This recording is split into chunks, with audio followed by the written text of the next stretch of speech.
You're listening to the We're Talkin' Sports podcast, hosted by Ben Burns and Richie Donnell. Remember to like us on Facebook, follow us on Twitter, and visit our website at mysportstop.com. Now, ladies and gentlemen, here they are, Ben Burns and Richie Donnell. All right, everybody, welcome to We're Talkin' Sports. I'm Ben here with Richie, as always, and so happy 4th of July. If hopefully you had a happy. Did you have a good 4th of July? I did. A lot of relaxing, recruiting. Spent the last, pretty much the most of July recruiting. What about you? Now, do you do recruiting on the 4th of July? Jeez. I didn't. I did on the 5th of July. Oh, so do you? Not on the 4th. I mean, you could say something like, "Hey, you know, if you love your country, you're gonna love Concordia." No. I did on the 5th because actually coming up next week. Monday. This coming Monday we have a recruiting visit day.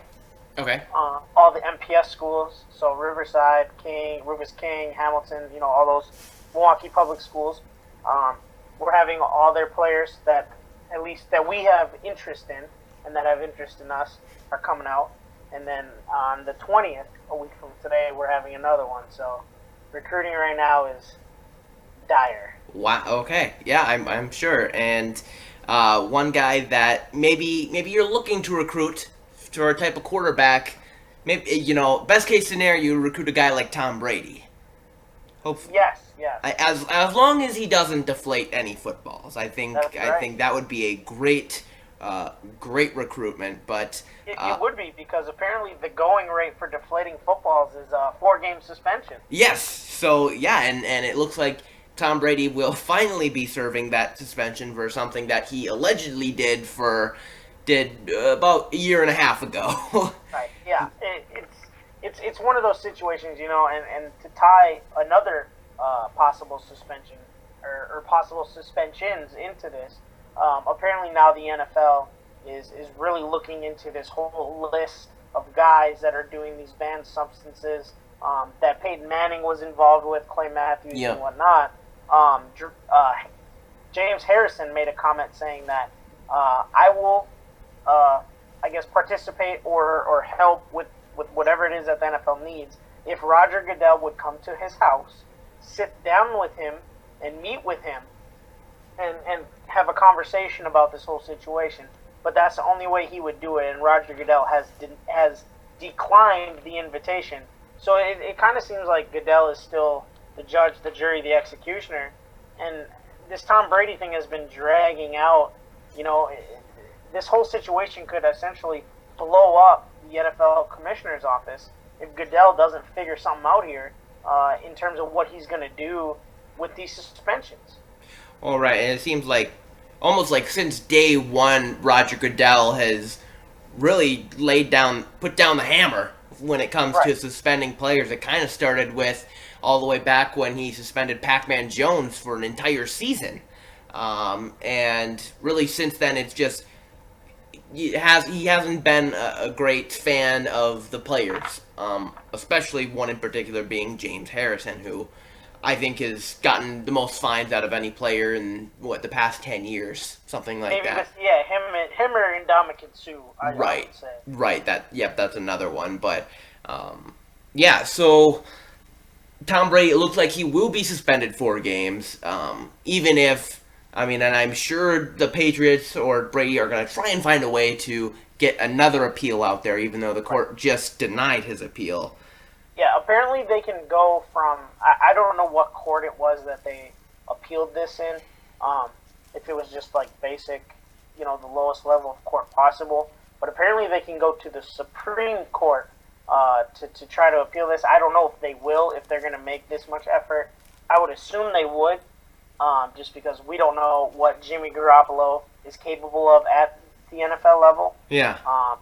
But for Jimmy Garoppolo's sake, if you're going to use, if he ends up playing these 4 games, this could almost turn into a situation like we saw in 2008 when Tom Brady went down with the knee injury and Matt Castle essentially turned that into a bunch of money and a starting job somewhere else. Yeah. I mean, that's best case scenario for the Patriots right now.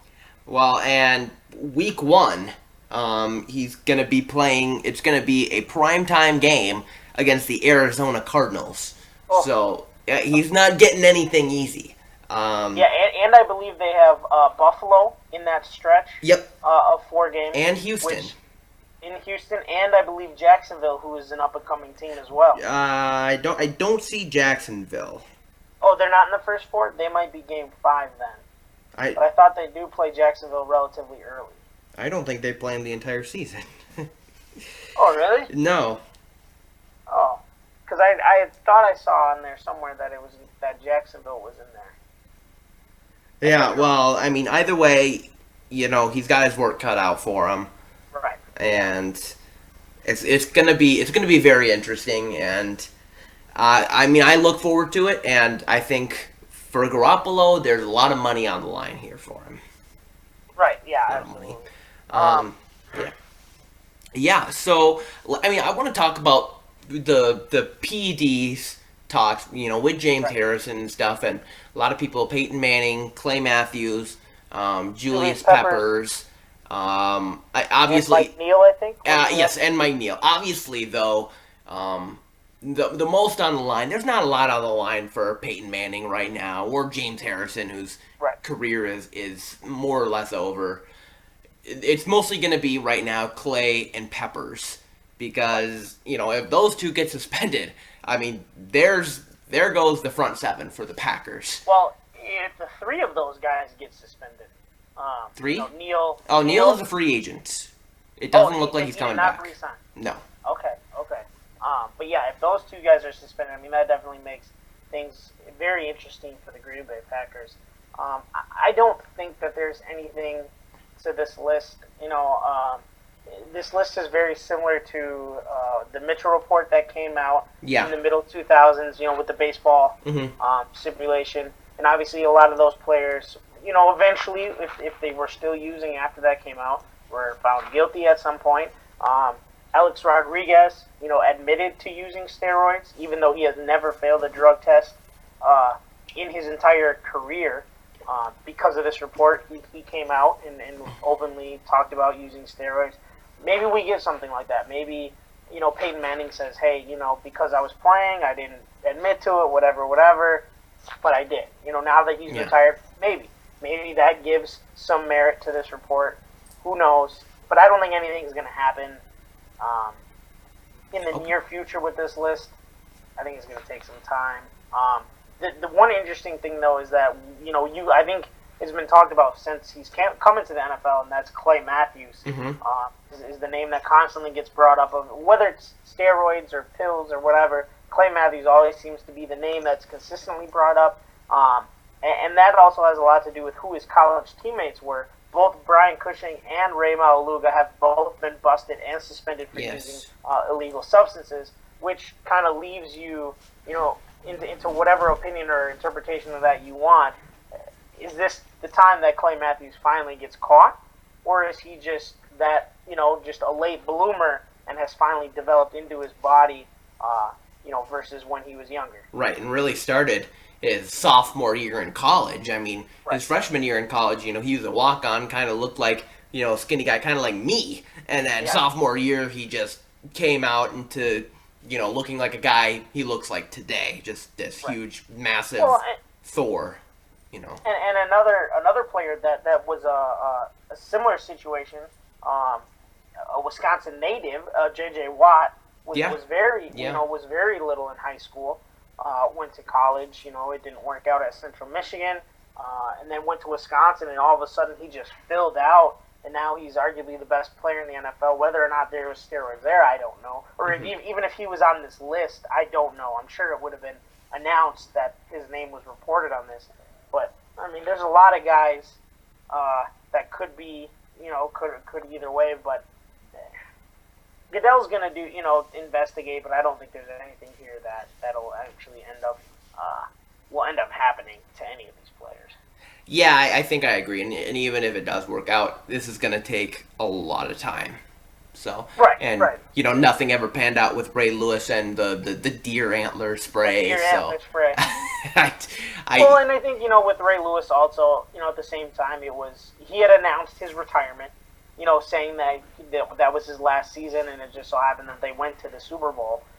It wasn't as if, he retired after, you know what I mean? Like, Yeah. he announced his retirement at the Super Bowl.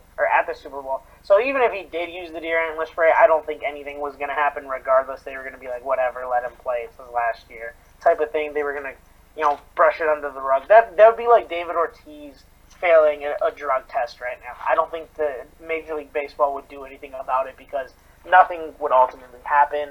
I mean, Right. He would just start retirement early. Very true. Very true. And so we talked about maybe a disrespected player, Tom Brady. Yep. Guy people don't really like. Let's talk about a guy that everybody likes, everybody loves and respects, and he just announced his retirement, Tim Duncan. Yes, yes.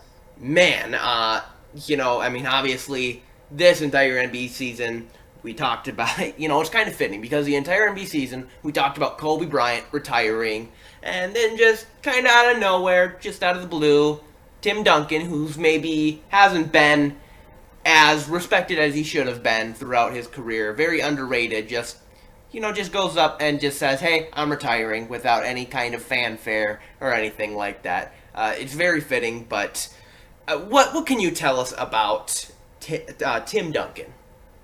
Yeah, Tim Duncan to me is kind of the guy who started this run for the Spurs. They lost David Robinson the year before he was drafted to a season-ending injury, which caused the Spurs to end up with the number 1 pick, which ended up being Tim Duncan. But the one thing that Tim Duncan always did was win, and that's just what he will always be remembered for. To me, Tim Duncan is the greatest power forward of all time that we've ever seen. It'll be very hard to surpass him. And I saw and heard bits and pieces of Greg Popovich's interview, and the only other comparison to that, people were talking about him crying and being very emotional.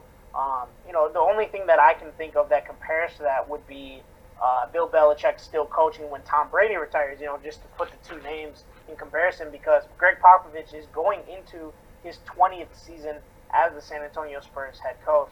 But I didn't really think that it was going to happen, especially when he picked up his player option, to get paid. I definitely thought he was coming back for at least one more run, but this is definitely the Tim Duncan way.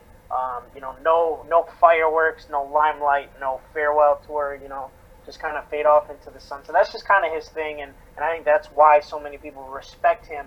But I agree. I don't think a lot of people actually really consider Tim Duncan when you talk about, either the greatest player or maybe even top 10 greatest players of all time. But I think, Tim Duncan definitely has conversation for that top 10 and maybe even top 5 player that this game has ever seen. And I think Tim Duncan, his nickname is so fitting for him, more fitting than anybody else in the league. The Big Fundamental. Yes. This guy, yeah, he knows the game. Shot. Yeah, he knows the game better than anybody else. And I hate it when people say, "Oh, this guy knows the game of basketball." Well, I hope he knows the game of basketball. He's in the NBA. I hate it when people say that, but it's very true for Tim Duncan. His IQ is off the charts. To me, the only current player that compares to Tim Duncan for basketball IQ is LeBron. And Tim Duncan, maybe the best leader right now, or before he retired, he was the best current leader in the NBA. And to do it for so long and make the playoffs every single year, in his career is quite astounding.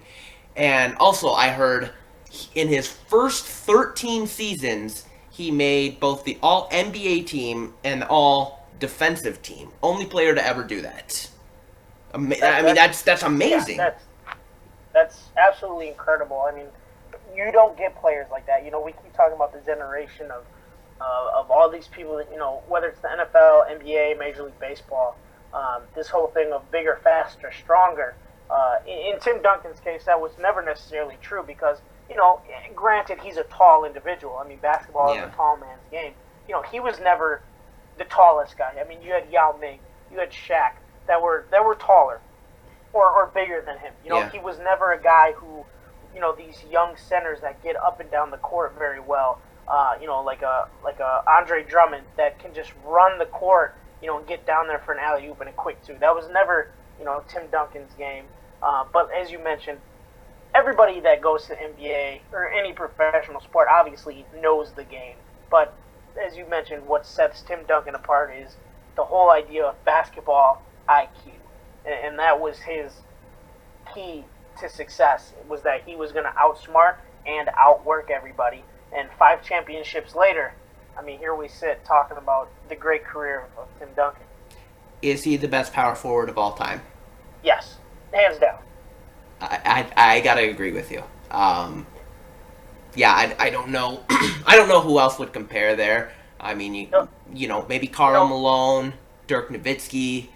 The only other ones that I would think of would be outside of the 2 that you named. Kevin Garnett would be in that range. Okay. Maybe Charles Barkley would be in consideration. Obviously, with the way that the position is changing, nobody's really a power forward. Right, and they're more stretch fours now. Right. But yeah, I would probably say just the 5 guys that we just named would probably be in there. Maybe, when it comes to hustle and rebound, maybe Dennis Rodman, but that's really about it that I could put in that conversation with Tim Duncan. Yeah, if you want to consider Larry Bird a power forward, right, or LeBron, Yeah. So let's move. We've done football, we've done basketball. Let's talk about baseball. Yes. Even though you are not a big baseball I'm not fan, a huge fan. I'm a Brewers fan. I'll cheer for the Brewers, but I'm not a huge fan of baseball, which is why I didn't watch the All-Star game, but you did. Yep. What were your thoughts? So before I get into the All-Star game, I just want to say that a writer of ours, Brett Burke, I approached him with an interesting topic last night. During the All-Star game, they kept talking about the youth movement of the game of baseball.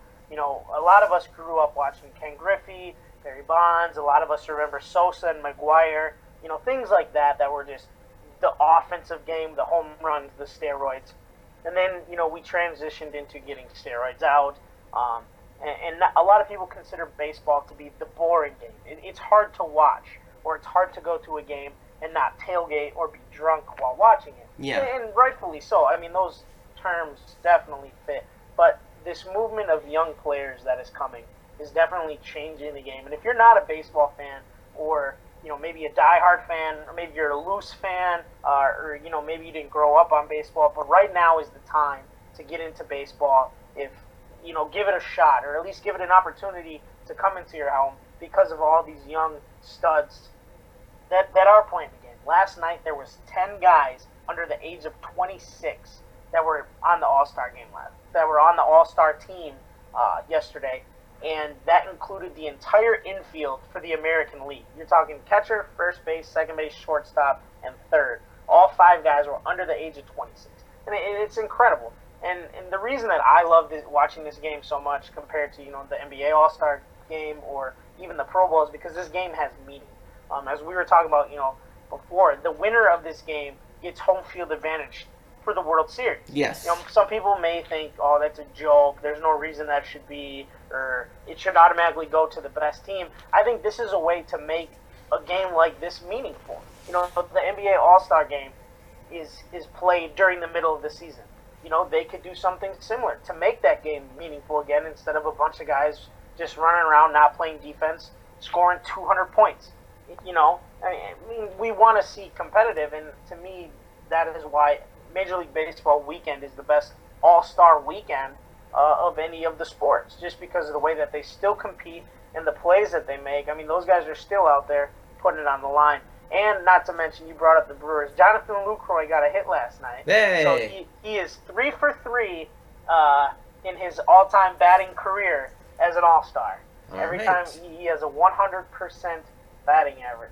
But, like I said, the game, just a lot of young guys, making young plays, and the game was 4-2.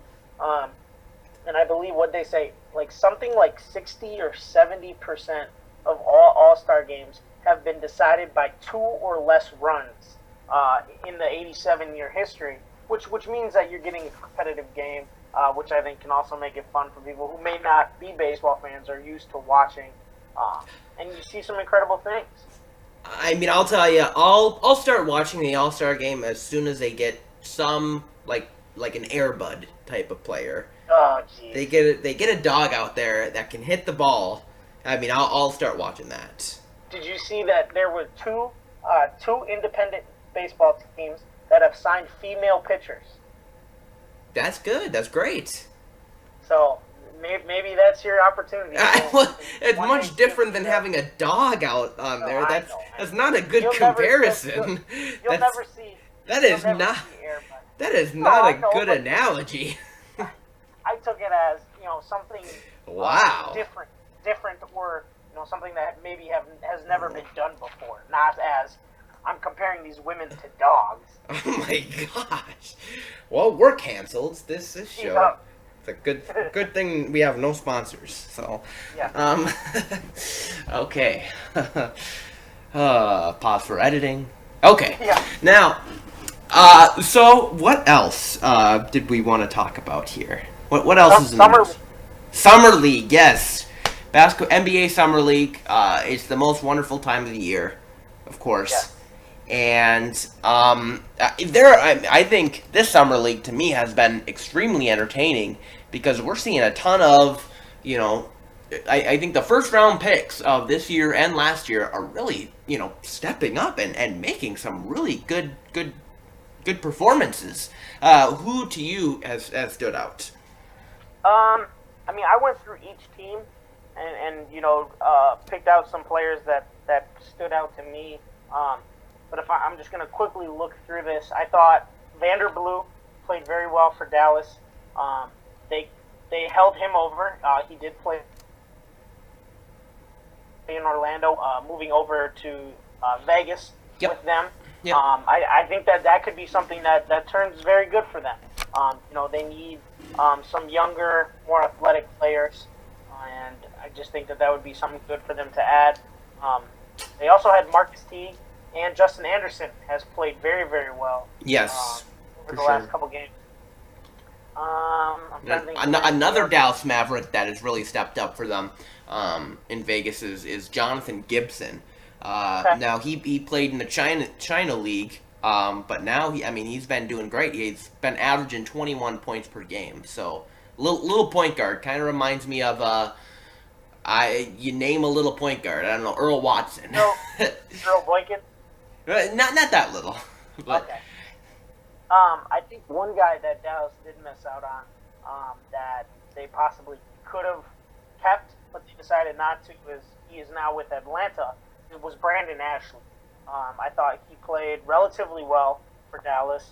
Not to say that he would be the heir apparent to Dirk or anything like that, but Brandon Ashley played decently enough for them where I thought that he could at least got an invite to camp or something like that. He's a decent scorer down low. He's a bit undersized as a 4, but he rebounded relatively well for his position. Thought that was somebody that they definitely missed out on. All right. In their camp. For Detroit, Stanley Johnson has played pretty well.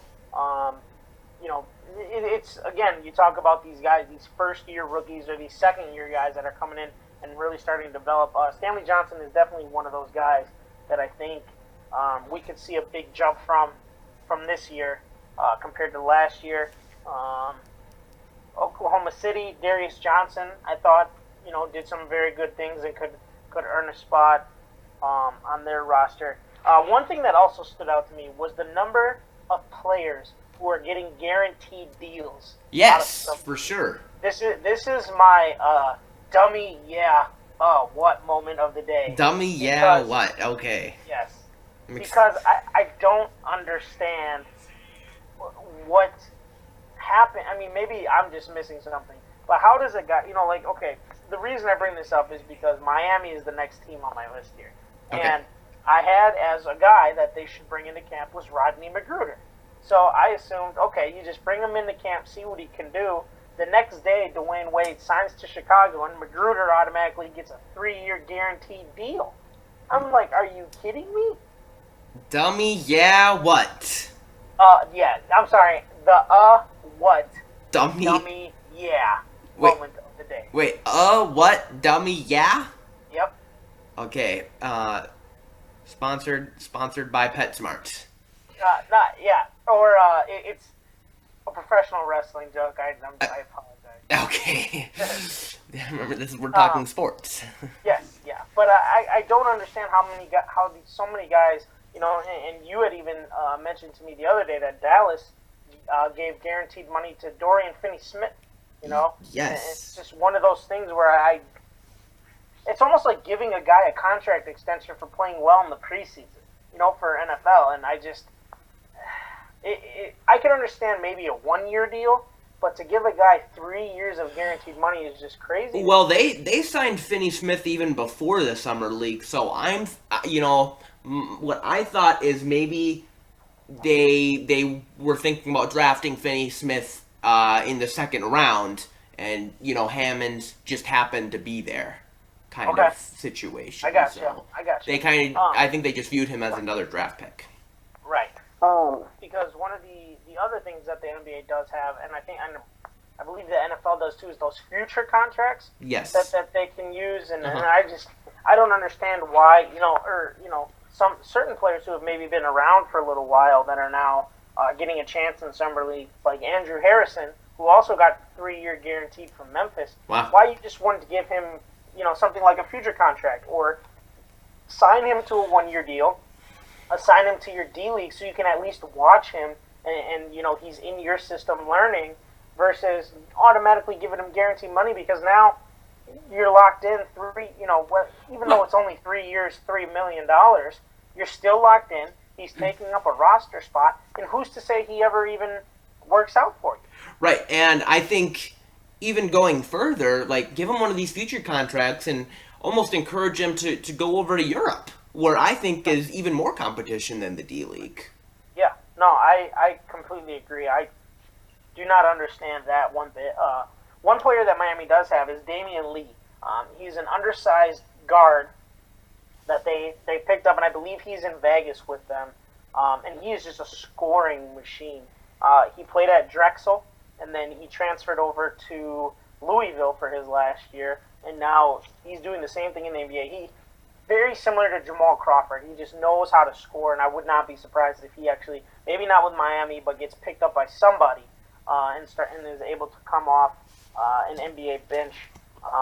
Were you able to watch much Orlando Summer League play? I did not. No, they didn't have it on Watch ESPN, so I couldn't watch it. So Diamond Stone actually played relatively well. all right. I liked what I saw out of him. He was another guy. Did he shine bright like a diamond? Not quite. Okay. There's still a little coal there. He's still going. Okay. I really hope that JP Tokoto makes the Knicks roster. From Menominee. He's from Menominee Falls. I believe he was. Didn't he get drafted by the Sixers? He did, them or Oklahoma City. One of the two. It was the He's Sixers. in the Knicks. He's with the Knicks Summer League team. Okay. But to me, I have seen, we're opposite. I have not watched much Vegas Summer League. But I thought Indiana, in terms of the Orlando Summer League, had the best team there.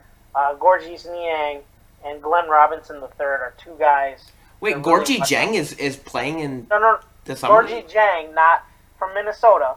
Oh. Gorgis Niang, who played Oh, at Iowa man. State. That is okay. He played at Iowa State. He's a rookie this year. He was their second-round pick. Both those guys played really well. I thought you sneezed. No. Gorgie. And I think Glenn Robinson is one of those guys who could impress a lot of people this year. I think he's a guy you should watch out for. Coming off of Indiana's bench, they're going to be in a lot of meaningful games, and they're going to need a lot of players to come off their bench and play meaningful minutes. And I think Glenn Robinson can really step up and do that. All right. Just going through my list here. Christian Wood for Philadelphia. Oh, okay. Tremendous. Who else you got? Yeah, okay, so the first guy I want to talk about, who's just been amazing, is Trey Lyles for Utah. Yes. The guy, he's been averaging 29 points per game and 7 rebounds. He had 30. What, he had 30 last night or the night before? I believe so. But what he is showing is that he just knows how to put the basketball in the hoop, and that is what you need. Objective. That's the objective of the game. Yes, but I think next year I'm really excited to see, because now Trevor Booker is now gone. He's now with the Nets. So now he is going to be the main backup for Favors and Rudy Gobert. And I think he's really just going to step up and really show now after, he only had 1 year in Kentucky where he was just a backup, and 1 year in Utah where he was once again just a backup. But now with a little bit more experience, I think he can really step up and kind of be Utah's sixth man. And I think Utah is headed for some really good things next year. The Phoenix guard combo of Tyler Ulis and Devin Booker has been fantastic, especially Devin Booker. And, we always talk about how Phoenix just has so many guards. I'm almost starting to think that maybe, Eric Bledsoe or Brandon Knight, I think one of them could be traded once again. Because to me, Devin Booker is real. Because when people talk about Devin Booker, they you get comparisons of Klay Thompson and Bradley Beal, two really good three-point shooting guards. Devin Booker's right there. Another guy, it was caused a little bit of speculation when Minnesota drafted him, but Chris Dunn has just been absolutely incredible in Minnesota. It almost spells the end for Ricky Rubio now because, Tom Thibodeau has a fantastic young roster for him with Dunn, Levine, Wiggins, Karl Anthony Towns, and Gorgie Jang. That's awesome. I think they're headed for some great things. Norman Powell from Toronto. Yes. Me and you both know that this guy is for real. But a lot of people haven't heard of him, even with Toronto making it very far in the playoffs. But I think he's now starting to show people that he is for real. Yeah, he played relatively well in the playoffs, I believe. He did. With the struggle of Kyle Lowry, Powell came off the bench and he was getting more minutes just because Lowry was struggling. And he was actually one of the bright spots that they had in the series against Cleveland. And he really showed people what he can do. Yes, and the biggest weakness of DeMar DeRozan, I think we can both agree, is his shooting. Yeah. Can't really shoot the ball that well. Norman Powell can shoot the ball. So he is the perfect backup for DeRozan, and once again, I think he is headed for some really good things. Buddy Hield for the Pelicans also been playing very well. They just let two really good shooters, Eric Gordon and Ryan Anderson, walk away, and both signed with Houston. Hopefully, Buddy Hield can solve that problem for him. A guy I've been really high on is Teddy Rozier. For Boston. He's been playing really well, 19.5 points per game. That is solid basketball. I was actually going to bring that up. I was just waiting for you to get through your list. I'm not done yet, but go ahead. I know you're not. I just wanted to. I was going to wait for you to finish to see who else you all had. But I was, when you were done, if you did not say that, I was going to say I want to give you credit because before Summer League started, you had already said, when Boston was looking at possibly moving on from Avery Bradley, and then they ended up drafting Jaylen Brown. I remember when we were sitting at the Bradley Center, you were like, "Man, this doesn't make sense," because they have Rozier coming off the bench who played decent and could be a star in Summer League. So I want to give you props for making that call. I like Teddy Rozier. I think he's a good basketball player. I think he can play both the 1 and 2, and that's what teams are starting to look for. The San Antonio, of course. With Tim Duncan retiring, everybody's talking about their big three. Their Summer League team, they have their own big three, okay? Kyle Anderson, Jonathan Simmons, and Dejounte Murray. These three guys have been playing absolutely incredible, especially Kyle Anderson. In fact, can I make that a big five real quick? Is there any chance that I can make that a big five? Because they also have Brian Forbes. Okay. Who has been playing lights out for them in the Summer League ball. Very, very deadly three-point shooter. Could ultimately, if you're a Danny Green fan, I feel bad for you because Forbes is the guy who could push Danny Green out after getting that big contract. And they signed Jarnell Stokes, who is in Vegas with them. Yeah. Also from the Memphis Grizzlies. But yes, though I mean, those 5 guys right now. I mean, even though this is summer league, could all make the San Antonio Spurs team, or at least get assigned to their D League and be a part of their future. And I'm just gonna say it right now. I'm a Dallas Mavericks fan, but I love what the Spurs are doing. But I'm gonna say right now, Kyle Anderson is my early pick for most improved player. So Okay. write it down. I have one for you too, actually, since you want to talk about that. Okay. If he gets the minutes, only if he gets the minutes, my pick was Kelly Oubre. He has also been playing very well. Here, I got his stats right here. He's been 19 points per game, along with 5 rebounds and 2 assists. So, yeah, Oubre's been playing really well. And like you said, he really did not play at all last year. We saw Jared Dudley really be Otto Porter's backup. But now that Dudley's back in Phoenix, I think we will be seeing Oubre get some more minutes. And, I mean, yeah, he's a great player. Very athletic guy. 2 more guys. Actually, 3 more guys. I'm sorry. No. Take your time. He was one of my favorite players of all time in college, and I know you don't like him. But Jimmer Fredette. Jimmer has been playing in the summer league, and he's been playing pretty good. He's been averaging 16 a game, all right, along with about 4 assists. So, I don't think he's going to have a chance to really get those kind of minutes in the NBA ever again, but I really like to see him play this well, and it warms my heart. You said you got, 2 more guys left? I got 2 more. Okay. Another guy who's, like Jimmer, really only gets time in the summer league, but it's fun to watch him play. David Stockton, the son of John Stockton. Right now he's with Sacramento, and he's been averaging 13 a game with about 5 assists. So, yeah, I don't know. I don't know what Sacramento's situation is. They have a bit of a bad situation right now at point guard with, Rondo gone, Collison arrested, Seth Curry gone. Stockton could maybe have some minutes there. I do want to... So, I'm very, very eerie when I look at rumors or, things, speculation things, trades and whatnot, just because there's so many people and so many sites that give you information, but not necessarily true or even close to the truth. But I have seen this morning regarding the possible future of the Sacramento Kings. Okay. That Boston right now is trying to make big moves. The deal would send the main piece from Boston to Sacramento would be Jay Crowder, but there's other pieces involved. Okay. They didn't speculate. They just said Jay Crowder was kind of the main guy that would lead Boston to Sacramento. Sacramento would then send Rudy Gay to the LA Clippers, and the LA Clippers would send Boston Blake Griffin. Wow. So that would unload Sacramento of a contract, but I mean Boston would get a huge haul bringing in Blake Griffin.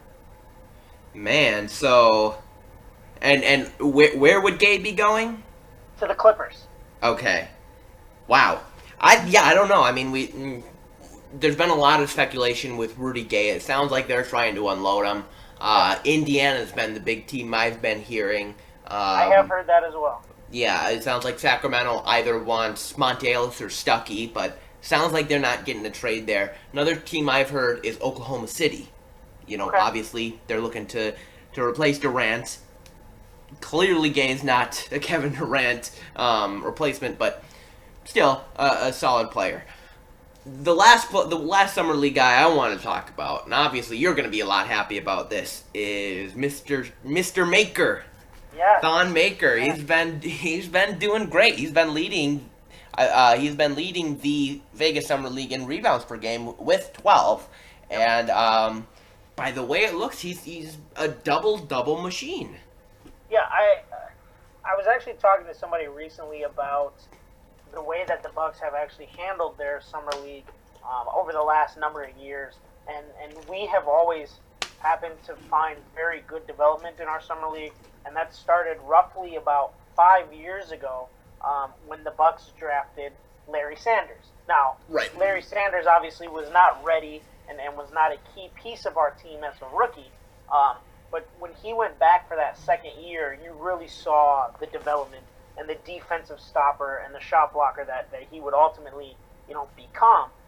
But then it didn't stop there. You saw a lot of improvement from John Henson, and then you saw Giannis make very, very huge improvements in summer league, and then obviously Jabari, as a first-round pick, killed it in the summer league, and now Vaughn is there as well, and it doesn't seem like they really have a game plan for Vaughn in Vegas except for just shoot the ball. Right. Because he is shooting like 30 Right. shots a game, whether they go in or not. I think they're just trying to get him comfortable. It's and very confident. very similar to Justin Anderson in Dallas. Yeah, but Thonmaker has been a very pleasant surprise. There was a lot of upset people, a lot of confused people with this entire situation. But yet again, it looks like another high upside, just long athletic player that the Bucks have drafted. It turned out to be very, very good.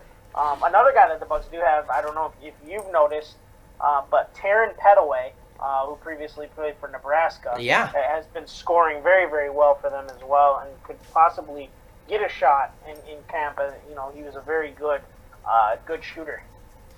Yeah. I think there are a lot of good players here. Another guy I wanted to mention, but I didn't mention because actually two players I didn't mention because I don't think they should be playing in the summer league. Emmanuel Mudiay has been playing very well, and a guy who, like I said, has no business in the summer league is Gary Harris for Denver. He's been in the league for a couple years now, but he has been playing well. We're going to take a really quick break, but when we come back, I want to talk about, because it's the first time we've been on the air since the whole Kevin Durant situation. I want to talk about that and almost the Warriors as a whole and how it's affecting the NBA. So we'll be back in just a sec. Hang on to your hats, because to you guys it's not going to feel like anything, but for us it's going to feel like something. All right. So the decision has been made. Kevin Durant is officially a Golden State Warrior. As crazy as that sounds, it has happened. Now, I think we know who the favorites are to win the championship next season. Milwaukee Bucks? Bucks in 6? I was going to say the Sixers in 4. Okay. But, I mean, let's just talk about this. It seems like players will now do anything to win a championship. Almost, in fact, to take a back seat and maybe not be the big star to win. Not be a Michael Jordan type of player or a Magic Johnson. That just win being the big star. I mean, granted, Magic had a little bit of help from Kareem and Worthy and stuff, but he was number one. MJ was number one despite having Pippen and that type of group. When you're talking about with the group, so one thing I do want to mention though is that when you looked at some of those teams, such as Chicago, with MJ and Pippen, MJ was drafted to Chicago. Yes. Pippen was drafted to Chicago. Yeah. Rodman was a free agent. That was his own doing. The Lakers. Magic was drafted by the Lakers. Well, they didn't have control of what it was or wherever it was that they could go. Much like LeBron had control of going to Miami.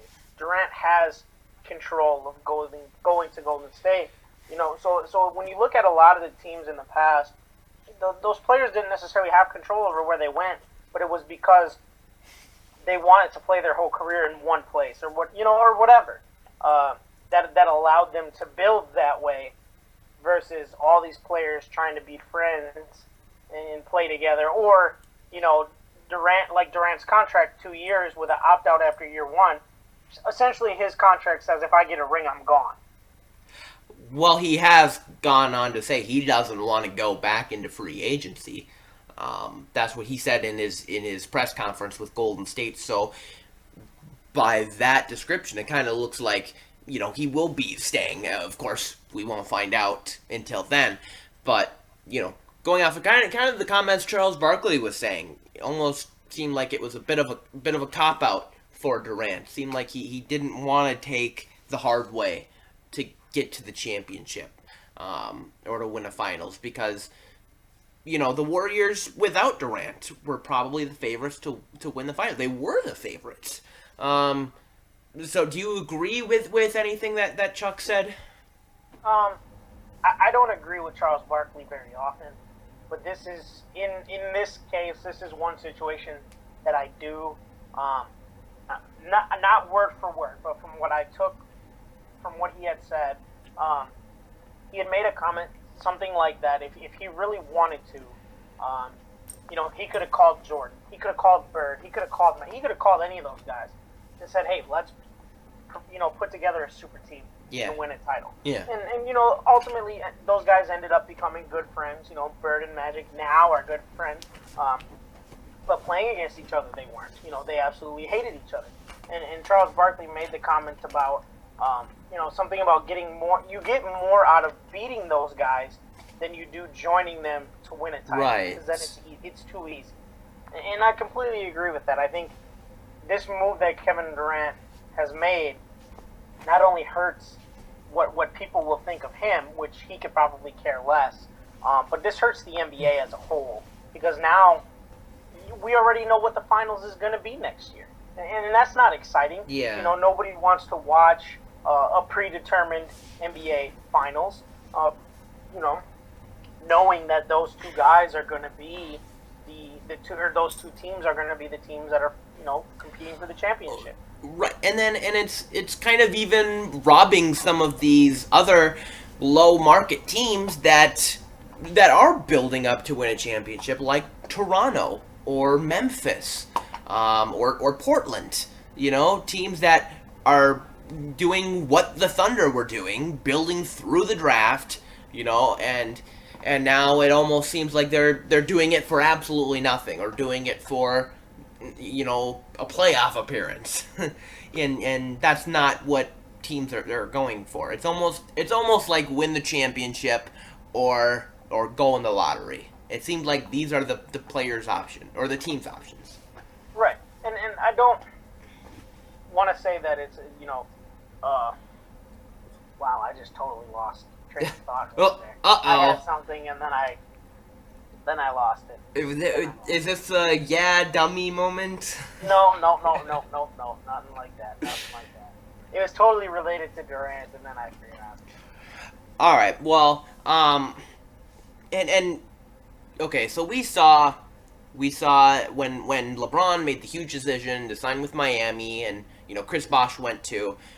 We saw almost an exodus for older players that are looking to win a championship. Guys like Ray Allen. He went over to Miami. I believe. That was his second championship. That is true. But other players. I think Eddie House was another guy. Gary Payton. Williams. No, Gary Payton was in the other one. Zydrunas Ilgauskas. Guys like that. But then Williams, I think, was on one of those teams. That was the one before with just Wade. Oh, really? Okay. I could be wrong. But we go over then when LeBron signed with Cleveland. We saw another group of players, guys like Richard Jefferson, James Jones. That's another point. Mike Miller, and then we're starting to see it a little bit more with the Warriors, guys like Zaza Pachulia. Now that I have my train of thought back, this is exactly what I was gonna lead into. Okay. You took the idea. But the Warriors are now becoming the New England Patriots of the early 2000s. It's either you love them or you hate them. There is no such thing as an in-between. And I was one of those people who hated the Patriots, and at 10, 11 years old, I didn't really understand, like I do now, the significance of what that dynasty essentially did for Tom Brady, did for the Patriots, the outcome it had, and so forth. And now I appreciate Tom Brady a little bit more. And maybe this will happen again in another, maybe 10 years. Maybe I'll look at the Warriors the same way. But right now, I don't like the Warriors. I am on that side. But that is something that I think has kind of put it over the top as the Warriors being the villain, because not only did they sign Durant, they signed Zaza Pachulia, they signed David West, they went out and they reached out to Ray Allen, they reached out to Mario Chalmers. Yeah. There was a rumor going out that they even reached out to Steven Jackson again. I mean, they're essentially they're going after anybody and everybody that they can. And I even told you about the joke that another writer of ours, Dakota Caldwell, had made, saying, like, what are they going to do next? Sign Jesus? I mean, the Warriors are signing everybody, and everybody's jumping on the bandwagon to get a ring. Like you said, it's either nobody is okay with being Karl Malone or John Stockton anymore. Even though John Stockton, is probably the second greatest point guard of all time behind Magic, and we had talked about Karl Malone being one of the top 5 power forwards of all time. They don't have championships, and the Charles Barkley, players like that, and nobody wants to be put into that conversation as being the best player to have never won. Yeah. They don't want to be the Dan Marino, and it's unfortunate because ultimately, obviously, you want to win a championship. That's the reason that you play. But at the end of the day, do what if you're the star of the team, be that leader. Don't cop out. Don't be a bandwagon. Do what you have to do to help your organization, or not to say that there's necessarily a binding contract that says Kevin Durant has to play his entire career in OKC, but one of the things that I saw that was very interesting was they were talking about LeBron James, and LeBron James, for that run when Boston had Rondo, Garnett, Ray Allen, and Paul Pierce, LeBron just couldn't get over that hump of beating the Boston Celtics. Yeah. Did he sign? So instead of signing with Boston, what did he do? He went to Miami and he said, "I'm going to put a team together to beat you. I'm not going to join you. I'm going to beat you." Right. Durant has done the exact opposite. Whereas if I can't beat you, I'm going to join you. Right, and that and people are saying, well, this is the same situation as LeBron going to Miami, and everybody just became Heat fans. Well, yeah, I mean, that is true, and there's a lot of people becoming Warriors fans because of this. There were a lot of Warriors fans before that. Warriors fans, I forgot my quotations. But, yeah, this is a very different situation. Like I said before, the Warriors were already favorites to win. They were already prepped for, another 10 years into the future without Durant. And now, with Durant, I mean, it looks like they're going to be favorites for, indefinitely. Right. So. Yeah, they're guaranteed to be the favorites for at least the 2 years that Kevin Durant is guaranteed to be there. We can't see past 2 years. I mean, we can't even see past this year. Kevin Durant might opt out after this year. We don't know. Yeah. Guys make those comments all the time about, oh, I want to, stay here forever. I love being, Kevin Durant made the comment about when LeBron went to Miami and Dwight Howard went to LA, he made a comment then that is kind of being brought back up about how, now everybody all of a sudden wants to go to Miami and Los Angeles. How about we stay on separate teams and actually fight for a championship? Yeah. Well, there you go, Durant. I mean, the proof is in the pudding, dude. I mean, you said that, and now you're doing the exact opposite. Right. It's disappointing. Kevin Durant is one of those players that I would love to see win a championship because he is so talented. But this decision has made me extremely disappointed. And and I'm sure he did when he did tweet that back in 2010. I'm sure he meant it. I really do believe that. But now it seems like, with teams as stacked as the Warriors are and the Cavs are, and even San Antonio, it seems like the only way to win a championship is to join one of those teams. And that really sucks because it almost makes the game non-competitive. Like you said, now it's almost clear that this is going to be once again another Warriors-Cavs championship. like I saw, online people were saying, why doesn't Adam Silver just hand him the trophy right now? Because, I mean, it seems like that this entire NBA season, it's going to be completely useless until the conference finals, basically. And that's unfortunate, as you finish your food. Sorry. My apologies. I lost my train of thought again. Goodness. Okay. This old age is getting. All right. Let me ask you a question. Give me a number, 0 through 82. How many games do they win? Warriors.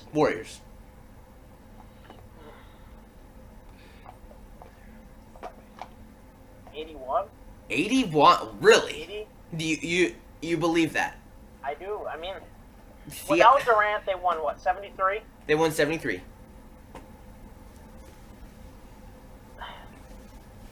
Look, the reason I say that is because Durant is definitely 8 wins better than Harrison Barnes, in my opinion. Okay. I mean, but then you add bench players like Zaza, who had a very good year in Dallas. Zaza may be starting now, though. Yeah, that's possible. David West, was very solid for the Spurs. I think the Warriors have a real shot at him. Okay, I was gonna say 70. I don't. Okay. I think they almost last year. It almost became a thing by midseason to get to 73 or more, to beat that 72 win record. Now I don't think that's much the case. I think the case is now just win a championship. And Steve Kerr is a very, very smart coach, and I don't think he's gonna waste his guys on just getting as much wins as possible. I think towards the end of the season, you could see, Steph or KD take a few games off. I know they're not old or anything. They're not like the Spurs were when Popovich started doing this with Duncan and Ginobili. But, I mean, hey, why not? You have the superstars. Why not rest one of them every now and then? If you're playing a team like Philadelphia or Sacramento, why do you need 4 all-stars on the court when you can just say, hey, Draymond, take a night off, No, I completely agree with that theory. But I think the reason that I can comfortably say 80 wins is because even if you give Steph Curry the night off, Kevin Durant is good enough to be the leader of the team and to win a game, without Steph Curry. And vice versa. You can give, Kevin Durant a night off, and the Warriors can still find a way to win. You can give Draymond a night off, and they'll still find a way to win. And Klay Thompson and so forth. This allows them to do that. So I don't want to say that they'll intentionally win 80 games. I mean, it's hard to say that you accidentally win 80 games in a regular season in the NBA. Right. But just with the way that the roster is set up and having those 4 players, the only way that I think they do lose a game is if they ultimately sit Curry, Thompson, Durant, and Green in the same night. Because any 2 of those combinations playing together could win you an NBA game. And you said, nobody accidentally wins 80 games, but I think you can accidentally lose some games. I think, there are teams that accidentally lose about 5 games a season. Where you just don't have any control, no matter who you put on the court. You accidentally lose about 5 games. Whether it's, bad reffing or a bad flight in, whatever. I think that happens, so, I mean, 80 games is just crazy to me. Maybe they will, I think, but I don't know. 80 games? Oof. But I'm not saying they're no. I mean, I get your thinking there. I understand that. It's just I'm just thinking about. I'm not thinking why you said 80 games. I'm just thinking if somebody won 80 games, that'd be just incredible. So since we're talking about all these, great players joining teams and going, competing with each other. All right. The NFL yearly does this top 100 list. That is an absolute joke. Yes. How they determine this list, is it all based on players? It's the players, and by what I hear, I think they basically give players a sheet that's numbered 1 through 20, and they say, "Hey, give me your top 20 players." And I don't know how many players get this list, but yeah, and then they add them up, I guess. So they only do voting on the top 20. yes. And then players that obviously get more votes stay higher. But then they take guys that get that are only on maybe one ballot, are number 100 or something. Well, I think what they do, it's kind of like how the MVP voting is, like in the NBA. So people get a top 5, and if they're 5th place, that's 1 point. If they're 4th place, it's 2 points. I think it's kind of like that. Okay. I believe. But anyways, yeah, they came out with this top 100, and I'll just say the top 10 right away. So number 1, Cam Newton, big surprise. Number 2, Tom Brady. Number 3, J.J. Watt. 4, Antonio Brown. 5, Adrian Peterson. 6, apparently, is Aaron Rodgers. 7 is Luke Kuechly. 8, Julio. 9, Rob Gronkowski. And 10, apparently ESPN and NFL Network's favorite player of all time, Odell Beckham Jr. So who is apparently better than Jerry Rice somehow. I don't know. But yeah, it's, me and you have said this in many private conversations. The NFL top 100 really does not reflect the top 100 of what analysts think or what fans think. Apparently, it's just these players. I would say, with as much of a joke as the Pro Bowl voting, the NBA All-Star voting, right, MLB, starting lineup fan voting. Yeah, I would not put it past a list like this is what a list would look like if the fans voted for the top 100 players in the NFL. I see. I would like to see that, just to see how different. I think that the way that it looks, Cam Newton would be number 1. I think Odell Beckham would be put in the top 10 just because so many people like him. Right. He would, by default, be a top 10 player. Right. I mean, that is how biased fans have become. And you're losing more intelligent fans, and you're getting more of these, well, I just like this player. Or, we saw it yesterday in the All-Star game, the Chicago Cubs, the starting first baseman, second baseman, shortstop, third base, and right fielder were all Chicago Cubs. It's like one team cannot beat an All-Star team. Right. So I think that you could also see fans, not to say, let's just say because we live in Wisconsin, you could get a player like a TJ Lang or a Josh Sitton who may end up on the top 100. I'm sure they're on there, or they should be if they're not.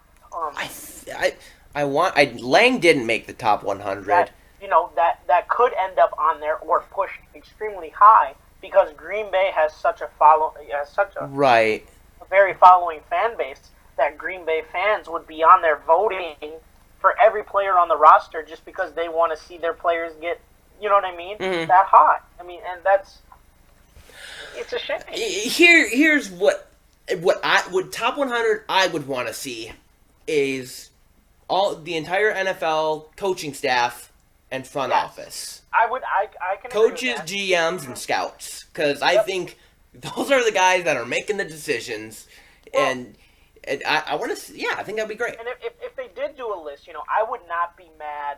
Granted, they're not necessarily NFL, analysts or they aren't. I guess maybe not necessarily the best analysts or broadcasters, but I wouldn't mind seeing somebody like Mortensen, Chris Mortensen, Adam Schefter, Herm Edwards, Trent Dilfer, these guys that are on ESPN that actually make sense with what it is that they say, and have a good background in the game. I wouldn't even mind seeing them put a list together versus players putting a list together because they're going to vote for their buddies. Right. I think a lot of the players on here that get shafted in the top 100 are the offensive linemen. You know, I might be a little biased when I don't think I am a little biased when I say this, but Joe Thomas, you know, he was 25 last year, he was 23 this year. It's hard for me not to say he's a top 10 player. You know, yeah, he plays for the Browns, and yeah, he's an offensive tackle. So that automatically, you know, knocks him low. I can comfortably say that Joe Thomas and Tyrone Smith are top 15 players. I was going to say Tyron Smith, too, yes. Both of those players, to me, are top 15 players in the NFL. And I mean, maybe you throw in a Trent Williams, you know, from Washington. I'm just trying to think of other. See, Tyron Smith was 42. Trent Williams was 45. That's insane. That is just anybody on that front five from Dallas. I mean, could be a top 50 player. You know, that offensive line is very talented. Just across the whole board. Yeah. Zach Martin. I'm just trying to think of other linemen. I mean, whatchamacallit has never made a Pro Bowl. Valdadir from Arizona. Oh, yeah. Left tackle. How does he never make a Pro Bowl? I mean, you know what I mean? Just the offensive line, you know, granted, I hate watching like when I recruit offensive line and I'm trying to watch their highlight tapes. It's a little boring, yeah. It's not my most favorite thing to do, but offensive line definitely get overlooked when it comes to looking at favorite players, most important players, things like that. Yeah. Offensive line definitely does not get. I mean, Zach Martin from the Cowboys. To me, he's got to be up there. Yeah, as a guard, absolutely, I would agree with that. I don't even think he made the top 100. I would assume. I mean, not to be biased, not meaning to be biased. I would Kyle Long, you know, as a guard, I would assume would get some type of recognition. Real quick, here are the guards or the offensive linemen that made the top 100. Joe Thomas, Tyron Smith, Marshall Yanda. Okay. Trent Williams. Let's see here. Andrew Whitworth from the Bengals. Okay. Yep. Deserved. I agree with Ryan Khalil. And Richie Incognito.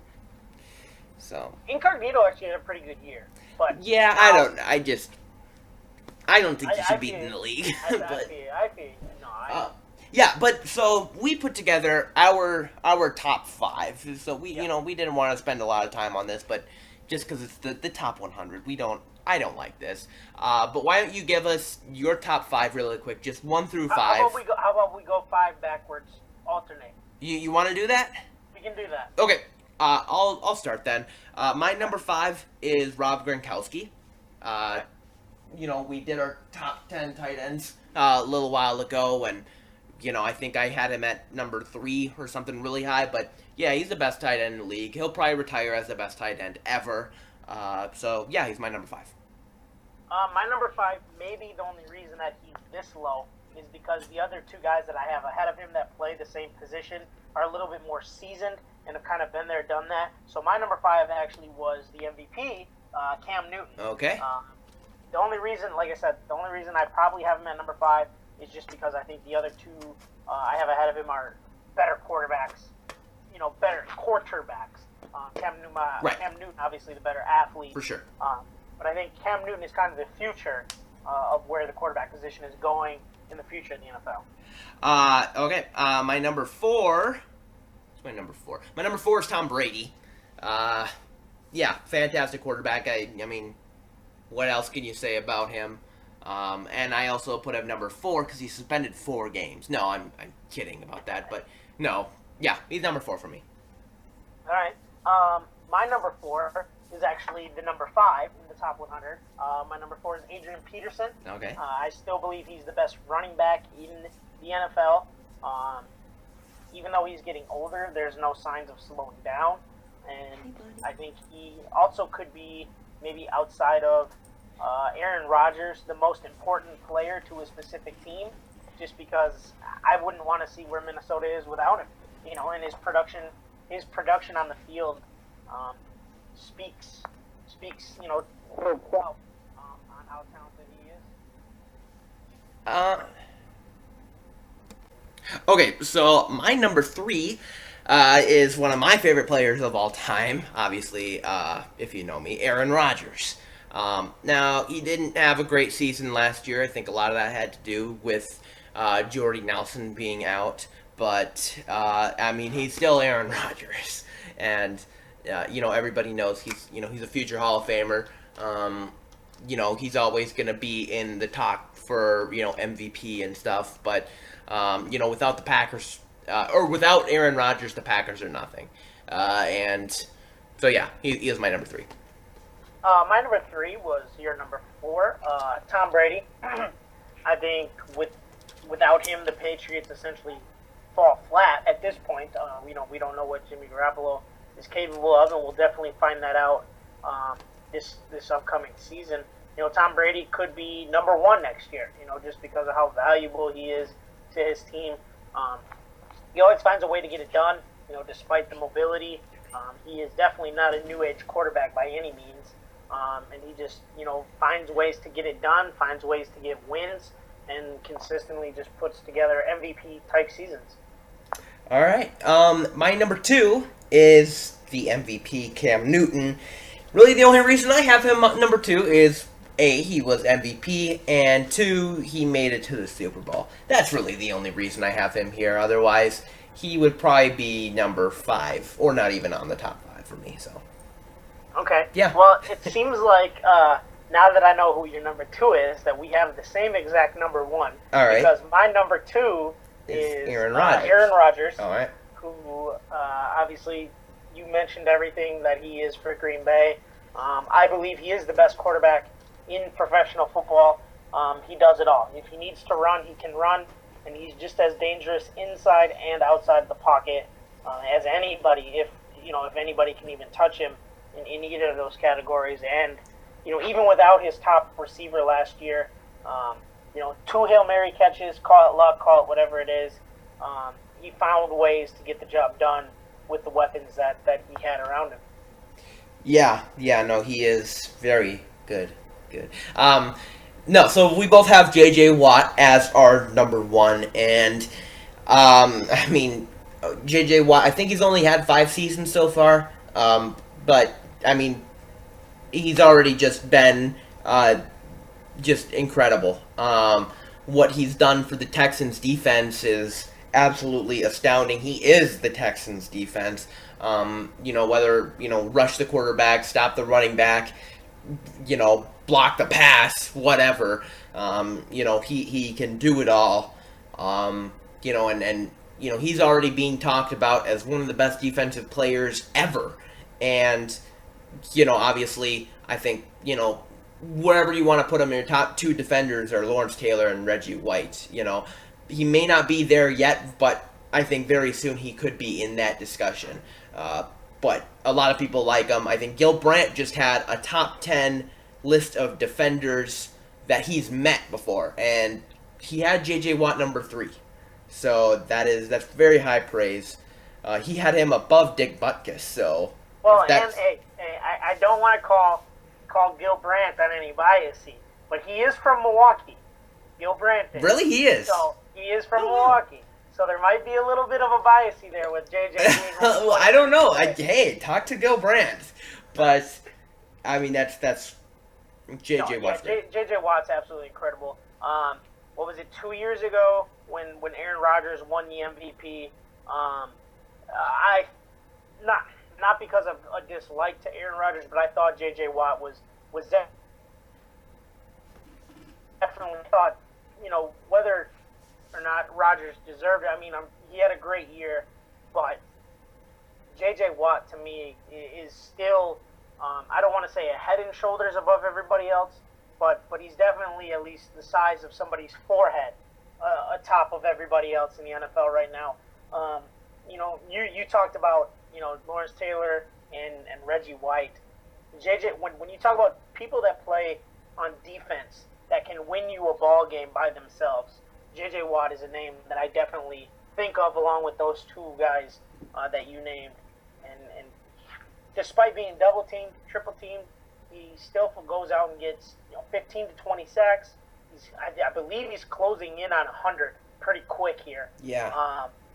Career sacks, and I mean J.J. Watt, before we know it, could be chasing down Bruce Smith and Reggie White for the all-time sacks leader. And granted, the AFC South was not a very good division, but without J.J. Watt, the Texans would be nowhere near what they were last year. Right, and I think we can both agree that J.J. Watt himself makes Houston a playoff team, because we see how bad their quarterback situation has been, throughout his career, and I think they've made the playoffs 2 or 3 times since he's been drafted, and I mean mainly due to him. Yep.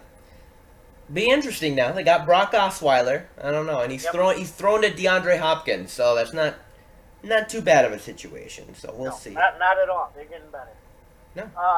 So the last thing for today. All right.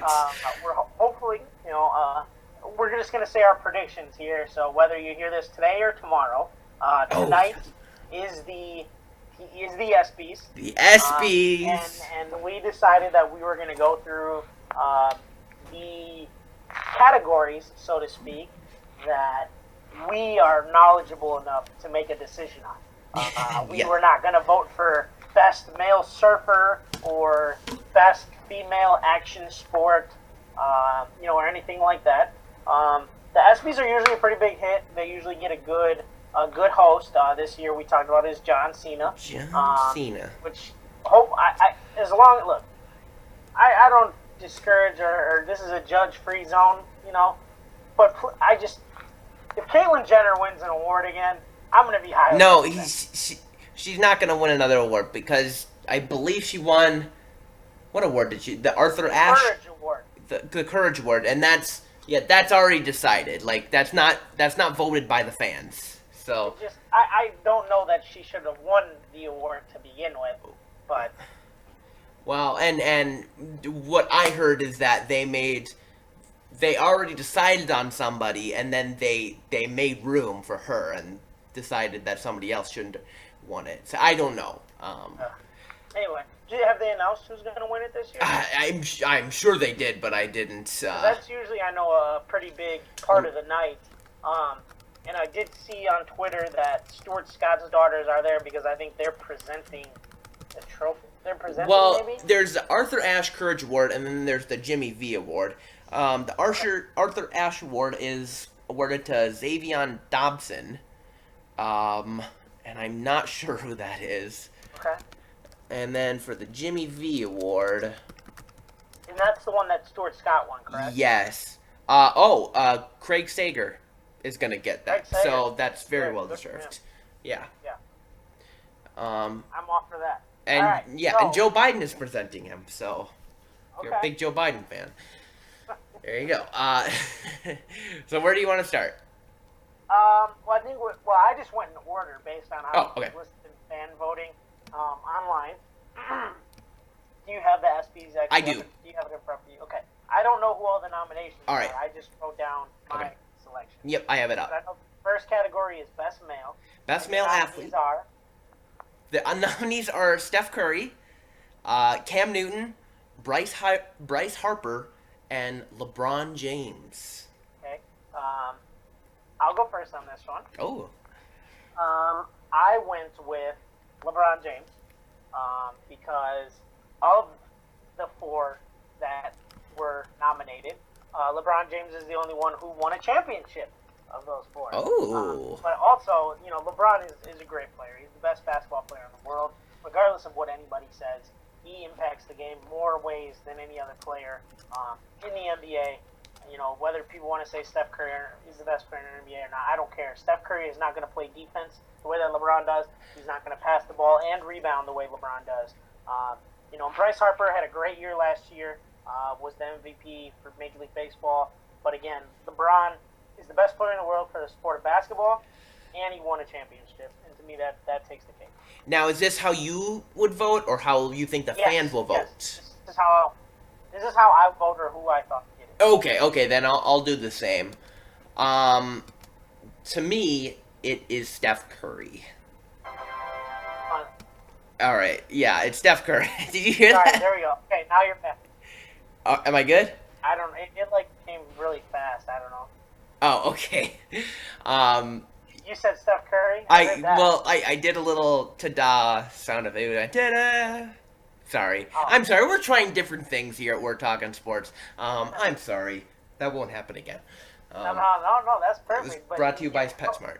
Rose on. So that's why I was like, what's going on? Steph Curry had a crazy good season. He was unanimous MVP. That's never happened before in the NBA. 73 wins. Yeah, you can say that he had Clay and Draymond and soon to be KD, but that was all Steph Curry. And he was, so good. Granted, he didn't win the finals, but he lost against a very good Cavs in 7. So to me, he wins. He would win for me, and I think the fans would also vote the same. Do you have best women? Yes, best female athletes. The nominees are Brianna Stewart, Elena Delle Donne, Kate Ledecky, and Simone Biles. Okay. Well, Simone, I believe, is the gymnast, if I remember correctly. Yes, and she is going to be competing in Rio. Yes. But my vote was for Delle Donne. Oh. I don't know if she won the trophy. I don't think she was the MVP for the WNBA. But I did see her stats, and she had a very, very good season. I believe she averaged almost a double-double, over 20 points a game for sure. She might have been the league MVP. I'm not. She was. She was. Okay. She was. So that definitely helps her case. She's probably the most notable name on that list for me. I do know Brianna Stewart, who is a tremendous, tremendous basketball player in her own right. But Elena Delle Donne is also very gorgeous, which gives her the edge in my way. That's very sexist. Okay. I'm glad we don't have any sponsors. I am gonna go with Delle Donne as well. Yeah, I think she's maybe the best WNBA player we've seen since Maya Moore went on a little bit of a stretch. Maya Moore's still a very good player, but to me, Delle Donne is taken over that league. She's very good. She was also very good in Delaware. So, or did she play for Delaware? Yep, Delaware Blue Hens. Yes. So, yeah, to me, she's great. Okay. Next up is player. Best championship player, best championship performance. Performance. Okay. So the nominees are Von Miller in the Super Bowl, Carly Lloyd in the World Cup final, Sidney Crosby in the Stanley Cup playoffs, and LeBron in the finals. Okay. I went with my choice just because, obviously hockey, they have it listed as playoffs. Therefore, they play 7 games. LeBron got to play 7 games in the finals. Mine came down to 1 game, and that my vote is for Von Miller. I think without Von Miller, Denver does not win that game. 2 sacks and a forced fumble, or 2.5 sacks and a forced fumble, And a touchdown. and a touchdown. Did he score that touchdown? I don't believe so. I believe No, it was he forced the Trevathan. fumble. Was it? He did not score. That I do know. No, wasn't it Trevathan that scored that touchdown? Possibly. I don't know. But Von Miller impacted that game more so than anybody else on either team, in my opinion. And just, without him, Denver does not win the Super Bowl. I'm going to go different here. I'm going to say LeBron. I think LeBron, without him, they don't win the finals. Are they even in the finals without him? I don't know. But, yeah, to me, LeBron was just absolutely incredible. I mean, the first 2 games, yeah, it took a while for him to get on track, but after that, it was just absolutely stunning. Game 5 and 6, he had 41 points each. That's just amazing. And then in Game 7, he topped it off with a triple-double. Yeah, he wins. I vote for him. The fans will vote for him. Easy. The fans vote whatever Ben votes, correct? No. Joe Thomas didn't make the top 10, so. Okay. That was a player. But. Next one we have is breakthrough athlete, I believe. Best breakthrough athlete, and the nominees are Jake Arrieta, Conor McGregor, Chloe Kim, and Carl Anthony Towns. Okay, this might be the hardest one that I had to vote for, because I considered 3 here, and you can probably guess which 3 I considered. Okay. But I eliminated Carl Anthony Towns based on the sole fact of being a rookie, which to me doesn't necessarily make him a breakthrough star. Okay. So I really had a tough time between McGregor and Arrieta, just because McGregor has done so much over the past year in UFC fighting. But I ultimately went with Jake Arrieta, who I thought, Cy Young winner, and this year again has started off extremely hot, and just thought over the last year, he is kind of the guy that nobody expected to be anything, and has broken through in a major way for a team that could possibly end a 100-year drought and win the World Series. All right. Just a little clarification. Chloe Kim is not the combination of Chloe and Kim Kardashian. That's not no relation there. Right. Yeah, to me this one's easy. I went with Arrieta as well. It kind of came down to Arrieta and McGregor for me. But to me, McGregor has been pretty popular for a while, more than a year. So I don't think this year in particular was anything breakthrough. He lost his biggest fight this year, so that doesn't bode well for him. And with Carl Anthony Towns, he did have a good year, but to me, I'm a big Porzingis fan, so I think Porzingis played just as well. So I went with Arrieta. He's one of the best pitchers in the league already, and he's done great. All right, so the next one we have is record breaker. Yes, best record-breaking performance. Steph Curry with the single-season three-pointers made. Gino Auriemma with most NCAA basketball titles in D1 history with 11. And Christian McCaffrey with single-season NCAA football all-purpose yards. Okay, so any of these could really ultimately win this award. All 3 are impressive. The one for me that was the easiest to eliminate when deciding this was Christian McCaffrey. Okay. Because the record that he broke was Barry Sanders' record. Barry Sanders was strictly a rusher. McCaffrey broke this record by returning kicks, receiving, running. And obviously that's why it's called all-purpose yards. So I completely understand. Right. it. Darren Sproles has the record, I believe. But I mean, there's a lot of players who can do a lot of things. And could possibly break that. Steph Curry essentially broke his own record, which to me is just another facet of, next year we're probably going to be having the same conversations because he's not going to take a single 2-point shot next year. So I went with Gino Auriemma just because of the sole fact that it was a team-oriented goal of championships. And, we talk about great coaches like Joe Paterno at Penn State, Nick Saban, even Roy Williams, Coach K, all these great coaches.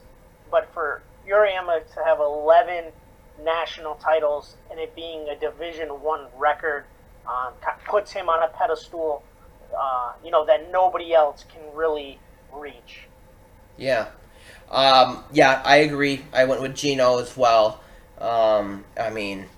Just to me, the UConn women's basketball team over the past decade and a half has been better than any other team, and I think the team that gets most comparison out of it is Wooden and UCAA, the Bruins, and competition wise, the competition that UConn is facing versus the competition UCLA is facing, UConn is better. And that has a lot to do with Auriemma to me. So, I'm going to go with Auriemma. All right, so we have, biggest upset? Best upset, yes. And that is Holly Holm knocked out Ronda Rousey. Middle Tennessee over Michigan State in the NCAA basketball tournament. And Roberta Vinci, I believe Vinci, over Serena Williams in the U.S. Open. Okay. I don't watch tennis, So I am sorry to you two ladies. I do know who Serena Williams is, but I do not know the other lady. And because I'm not a big tennis follower, I did not hear a whole lot about this because I don't watch a whole lot of ESPN. So I deeply apologize to those two ladies. Are automatically out for me. But the one thing that really helped me make this decision was because of the level of media attraction that this brought, and that was Holly Holm beating Ronda Rousey, just because Ronda, in the eyes of the people, ultimately became untouchable. You know, die-hard fighter fans will tell you, you know, she wasn't really fighting up to the level of competition that she should have been, or whatnot. But Ronda obviously brings crowds with her, and now becoming a movie star and all these other things. I don't think anybody really expected Ronda to just up and lose, let alone get knocked out. Yeah. You know, so to me, this was probably the biggest surprise of the three. Yeah, I agree with you. I went with that one as well. And to me, Ronda Rousey, before this fight, she was on top of the world. She wasn't just the best female athlete, she was the best athlete. And you know, I remember Halloween, like, every little girl wanted to go as Ronda Rousey. There was even some little boys who wanted to go as Ronda Rousey. And so she was just number one. And, you know, this is the reason why she isn't on the ballot for best female athlete. You know, the discussion wasn't, you know, if she, you know, is she going to win against Holly Holm? It's how many seconds is she going to take before she knocks her out? And like you said, the fact that she got knocked out is absolutely incredible. It, you know, knocked her totem pole all the way back to the bottom, you know, and... Has she fought since? No, she has not. So, but I think a rematch has been set. So, and Holly Holm has lost during that time, too. So, Right. I don't know, though. I'm excited to see them play again, but I am sure... Right now, Ronda Rousey is spending a lot less time, you know, in Hollywood and more time in the gym. I agree. The next one up we have is best game. The best game. All right, Villanova versus UNC in the obviously the final for NCAA basketball. Arizona Cardinals versus Green Bay Packers in the division round, and the Golden State Warriors versus Cleveland Cavaliers, Game 7. Okay, I want your take on this. I want you. Where did you go on this one? Man, these are all very good games, but I went with Villanova versus North Carolina, mostly due to the ending. It was the most exciting ending out of all of them. Yeah, you could say for the Packers versus Cardinals, the Aaron Rodgers Hail Mary was, you know, absolutely amazing, but really the overtime did not last that long. And then with the Warriors versus the Cavs, the Cavs really had the game in the last minute. You know, after that LeBron block and the Kyrie 3, the game was over. So plus the Cavs in the second half they had a lead for the entire game. Yeah, the Warriors were up by halftime, but it wasn't much of a competition after that. So to me, Villanova versus North Carolina, it had the most exciting ending, so I went with that. Yeah, I was down to the NCAA tournament game and the Green Bay game as my two. The reason I did not go with the NCAA game and went with the Green Bay game instead was because of exactly like you said, how it ended. The ending was extremely exciting, don't get me wrong, but there were two fouls that were obviously missed in that last call. Not to say that, you know, I'm not a Tar Heels fan by any means, and I was not rooting against Villanova. I just wanted to see good basketball. But when you have a game that's decided on a call that is missed, that is right in front of you, leaves a little bit of sour taste in your mouth as a fan to see a game end that way, which ultimately pushed me in the direction of Arizona and Green Bay. Just because I will always remember where I was, what I was doing when Aaron Rodgers threw that Hail Mary pass. And you talk about, you know, even though overtime did not last very long, I will always remember watching that play, the little, I guess, shovel pass to Larry Fitzgerald at the end, you know, at the end. You know, I will always remember those things Granted, I will remember the big shot, but I will remember that North Carolina-Villanova game more so for a blown or missed call than I will for the excitement and just how amped I was watching that game. All right. Yeah, cool. Best team. Best team. All right.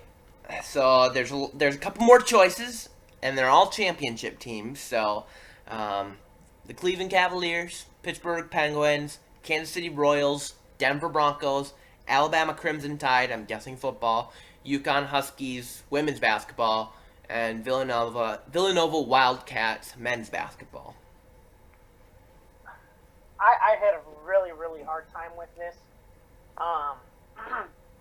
But because, you could probably vote for them every single year. Yeah. But because of the dominance and just the will to every single year, in and out, go out there and just dominate the way that they do, I went with UConn women's basketball team. All right. For this one. That's it? Okay, no, I'm surprised you said that because I said the same thing, UConn Huskies. But I can guarantee you either the Cavs or the Broncos are going to win this.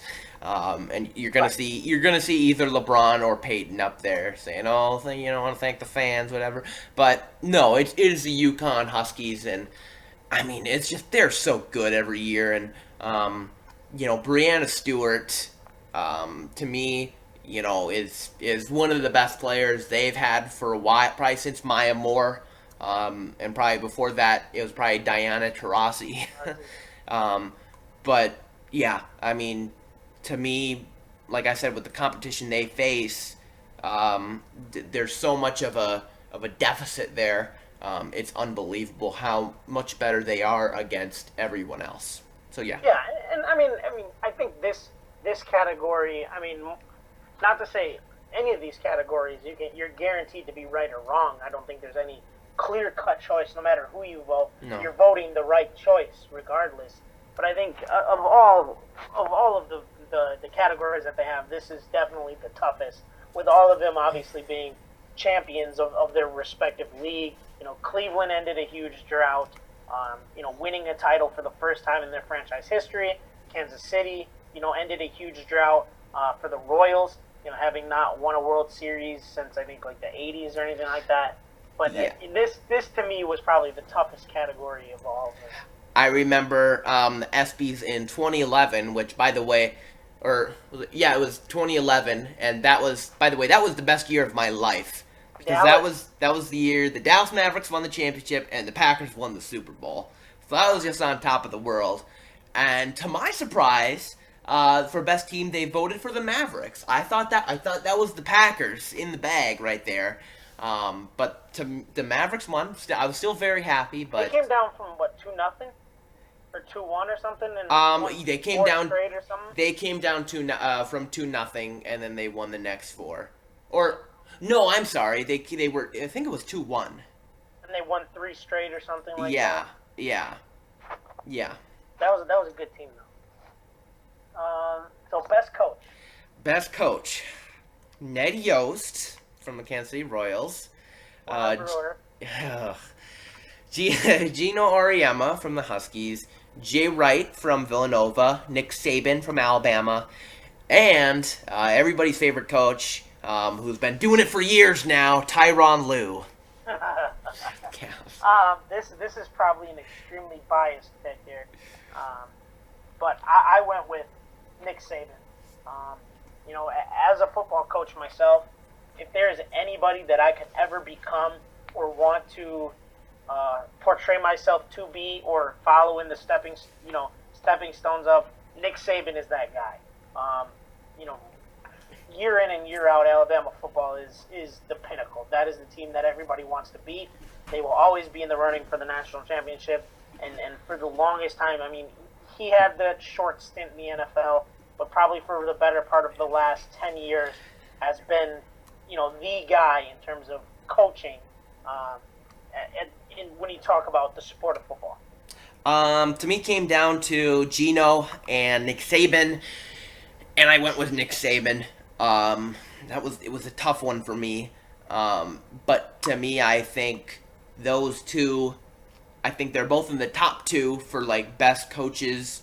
I think Nick Saban is one of the top 2 coaches of all time for NCAA football, and Gino Auriemma, same thing, top 2 coach for women's basketball. It was really tough. I went with Nick Saban though, probably just because I knew more about him than Gino. But I mean that was a tough one.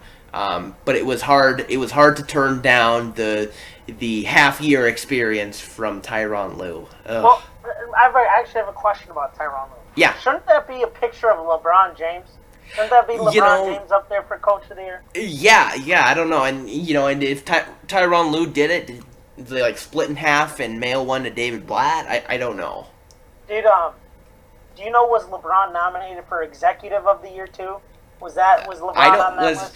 I don't think that's an award, but I know they do it for the NFL, like the top GM, or you know what I mean, in the league. They do it in the NFL. I thought they did it in the NBA. I think that's Sporting News that does that. They used to do NBA. They used to do top executive. Okay. It was like the top GM of that year. I don't know. Because LeBron should be up for best. All right. Okay. Yeah. No. We get it. We get it. So best MLB player. Best MLB player. All right. Do you know enough about this to make a? Yeah. No, I can make a educated guess. Bryce Harper, Josh Donaldson, Jake Arrieta, Mike Trout, or Clayton Kershaw. Okay. Sorry. Oh, that was a look at me to do my answer. Okay. I went with Bryce Harper. I think the only person that wasn't on that list that won an award was Mike Trout. Mike Trout is the best player in the game. When you look at the total body of work, Mike Trout is the best player, and he's the face of baseball. But looking at this as there's an ESPY every single year, therefore it should be voted on just this past year's accomplishments. Right. I went with Bryce Harper for that reason only. Bryce Harper was the MVP last year. He hit like 320, 40 home runs, 100 plus RBIs. Him and Mike Trout are ahead of everybody else. And just last year just happened to be Bryce Harper's year compared to the other guys. I agree. Bryce Harper. All right. Great explanation. Thank you. Moving on. Do you know enough about hockey? I don't. I just went with No, I don't. Only because he plays for the Blackhawks, who are like in a dynasty run right now. All right. And he's like the best player. Oh, really? Because to me, the Blackhawks just lost to the Blues in the playoffs. They did. But they've won what? Two? It doesn't matter. They lost. All right. So that can't be a dynasty? I don't know. All right. Pretty disappointing. Best NFL player. Best NFL player. All right. Cam Newton, Tom Brady, J.J. Watt, Antonio Brown, Julio. Yeah, we talked about this and before. J.J. Watt. Yeah. My opinion has not changed. We don't need to talk about that anymore. Best player in the NBA was also my vote for best male athlete, LeBron James. He's the best player in the world. Yeah. So I'll just go through them: Steph, Kawhi, LeBron, Kevin Durant, and Russell Westbrook. And I will stick with my best male athlete, Steph Curry. All right. College male athlete, unless you want to do WNBA. I don't watch a whole lot. No, we don't. I mean, we both went with Della Don, so. Yeah. Wait, best male college athletes. Derrick Henry from Alabama, Buddy Hield from Oklahoma, Jordan Morris, I'm sorry, I don't know, Jarian Lawson, and Alex Derringer. Yeah, so 3 of those people I do not know. The 2 that I do know are the first 2 that you named. Yeah. The reason I went with my pick is because the person who should be on this list is not on this list, or the person I would vote to win is not on this list. I don't know if this list is based on like seniors only or like people that went pro. I don't know how they determine who's nominated for it. My vote would have been Deshaun Watson, the quarterback from Clemson, but ultimately I decided to go with Derrick Henry, who to me, when you're 6'2", 250 pounds, and you run like a deer, and you win a national championship, and you're the Heisman winner, there's nothing else to say. Yeah, no, I went with the Heisman winner as well, Derrick Henry. Yeah, Heisman winner, national championship winner. Doesn't get any better than that. Yeah. But hey, I will say, Buddy Hield had a great year. But when you don't win that trophy at the end, that's tough. Yeah. So, how long have we been going now? We're getting towards an hour 45. Wow, this is a pretty long episode. Yeah. So, do we have any more awards? I did not. Is that it? Okay. We can keep going. I had best bowler, but it's fine. I did not. I know nothing about professional bowling. Oh, okay, well. Is there anything else on there that you do know of that we could do? Best male athlete with a disability? I don't know. Nope. Me neither. No? Trying to think. I was gonna go with Oscar Pistorius, but Okay. no. What did he get? Life in prison this year? No, I think he only got like 6 years. But, Oh, okay. That's the going rate for murder these days. It was an interesting case. Okay. It was a good trial. You should have watched it, but. All right. Yeah, but that is it for the show, I think. Unless you have anything else. No, I do not. All right. Not as of right now. Well, Our next show, depending on when our next show is, or if not next show, 2 shows or 3 shows down the line is going to be pretty interesting with the Olympics starting. August 5th, I believe, is the start of the Olympics. Yeah, sometime around there. That'll be pretty interesting. That's gonna be fun. Yeah. Fantasy football is starting. Fantasy football, man. Yeah, we're starting to get towards the prime time of sports season. So. Yes. Definitely. Yes. So, and Olympics are gonna be interesting. 2 Dallas Mavericks are gonna be playing. So. Really? Possibly Cool. 2. Harrison Barnes and possibly Bogut. And possibly Bogut. Okay. So Dirk has said he's not playing. Well, Germany's not in. Oh, they did not make it. Oh, No. Interesting note about basketball. I found out. You know how? What is it? Brian Colangelo of the Sixers is the guy that runs Team USA. Yeah. I just found out. Maybe you knew this, and I'm just late. But Steve Nash is the GM of Team Canada. Really? I did not know that. I don't think Canada's in the Olympics. They're not. They got eliminated the last game. But Okay. he is the guy who picks the roster for Team Canada. That's interesting. I mean, it's really just all about, recruiting players, and I mean, you know all the guys. It's not like Wisconsin recruiting football players. Right. Obviously, it's just talking to guys, and convincing them, and with a guy like Steve Nash talking to you and say, hey, you want to play for Team Canada? Why would you say no to Steve Nash? So. Well, actually, I think a lot of their players backed out because I don't know if Tristan Thompson played. Tristan Thompson did, but that was about it. Yeah, because I know Wiggins did not play. I don't think Dwight Powell did either. And I don't think Corey Joseph did. No. Well, really? I thought Corey Joseph did. It's possible. I don't know, because I thought he was the team captain. But Oh, that could be. I'm not 100% sure. I don't know. Yeah, they lost the game before. If they won, they were in. And I know, unfortunately, Giannis was eliminated as well. The Greeks got a good team though. Besides Giannis, one of their Poppy from Sacramento. Who? The guy that Sacramento drafted this year, Poppy or Papa. Oh, Papa Giannis. Yeah. I wasn't even thinking. One guy as Spanoulis, the shooting guard. He's been in the league, or not in the league. He's been in the Olympics for a lot, but he was originally drafted by Indiana about 10 years ago. But he's made a career. I know your boy is over here doing pretty well in the summer league. The guy that when you fall asleep on the keyboard. Oh, Gershon Yabulesi. I learned his name. Yes. Gershon he has Yabulesi. actually played decently. He has, but I heard he's going back to France. So He is going back. That's so unfortunate because I would love to go to a Bucks game and hear them announce that name as he comes in. Gershon Yabulesi. All right. Well, that is a good way to end it. And hey, the Mavericks play the Bucks tonight. So gonna have to get down and watch that. Yes, what that's time gonna. is that game at? I think 9. Thon Maker is going for 20 and 15 tonight. 20 and 15. I don't against AJ Hammonds. I don't know. And he's gonna follow out with 11 fouls or 10 fouls. God, I remember Greg Oden fouled out every game in the summer league. So did Larry Sanders. God, yeah, that is bad. That's like a litmus test of will you succeed in the NBA. Yeah. I don't think I could follow out of a summer league game. I only fouled out one game in my career in basketball, so. And that's because we had 7 guys. 8th grade? What, in the high school?